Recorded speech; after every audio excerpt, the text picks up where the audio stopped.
Well, moving into our next thing, we got a video clip here in a moment, folks, and it just echoes the Democrat Party platform. So there's a Democrat representative, and you've seen this man before. He has some of the worst hair in America, and coming from a guy that doesn't have any hair, I'm saying a lot there. Well, this Democrat representative refuses to say how Inflation Reduction Act will lower inflation.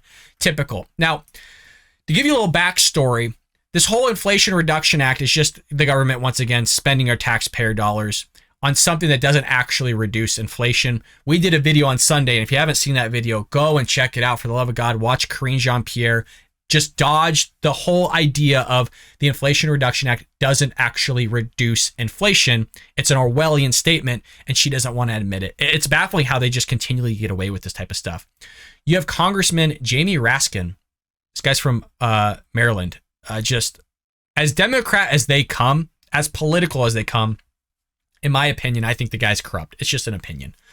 Well, he was more than happy to talk about the recently passed Inflation Reduction Act until the reporter dared to ask him what specifically the package might do to lower inflation and thus reduce the strain on Americans' budget.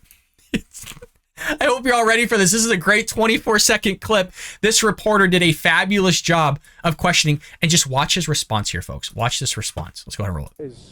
As soon as the act goes into effect, I hope that all of the provisions will begin to work. I know that those who've been blaming President Biden for the inflation going up are now giving President Biden all the credit for inflation going down. So we're moving things in the right direction already. And what parts of the bill do you think will quickly work on that specifically? The next question is... Oh, how convenient. Next question. Sounds a lot like the way Joe Biden talks.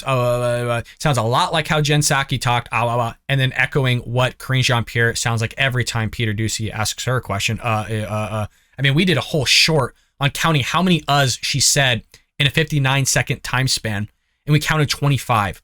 Mind you, the clip keeps going. I can only upload 1 minute. I don't know how many she said in a single paragraph, but it just kept going.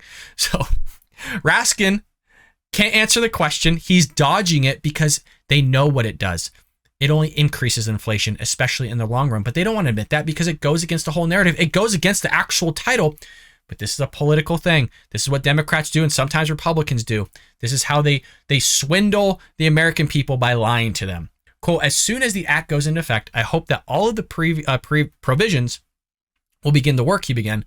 I know that those who have been blaming President Biden for inflation going up are now giving President Biden all the credit for inflation going down. So we're moving things in the right direction already. Who's giving him credit for inflation going down? Ain't nobody from the conservative right or the Republican right. That's for damn sure. So who's giving him the credit? And they won't even admit that he was the reason why inflation got up. Like the Biden administration themselves will not admit it. We'll just use gas prices as an example. They still have yet to consider themselves at any point a problem as to why gas prices increased.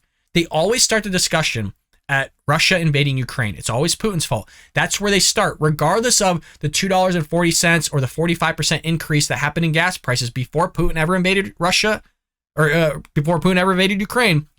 You had Russia involvement taking place, 100%, that contributed to it.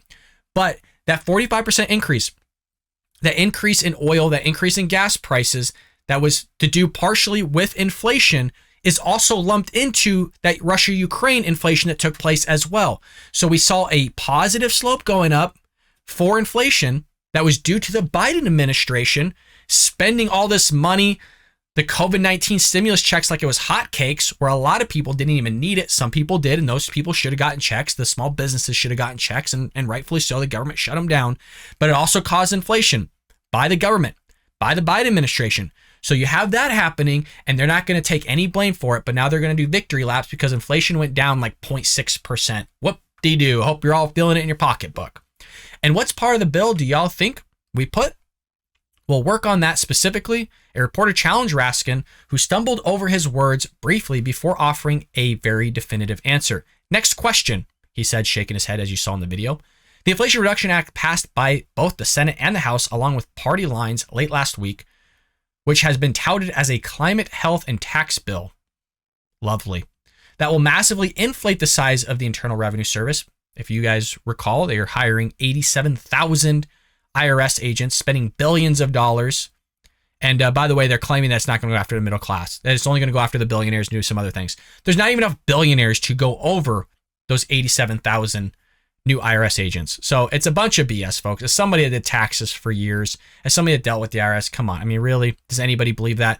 And I'm not totally bashing the IRS, okay? There's a lot of good people that do work for the IRS that just want to make an honest living.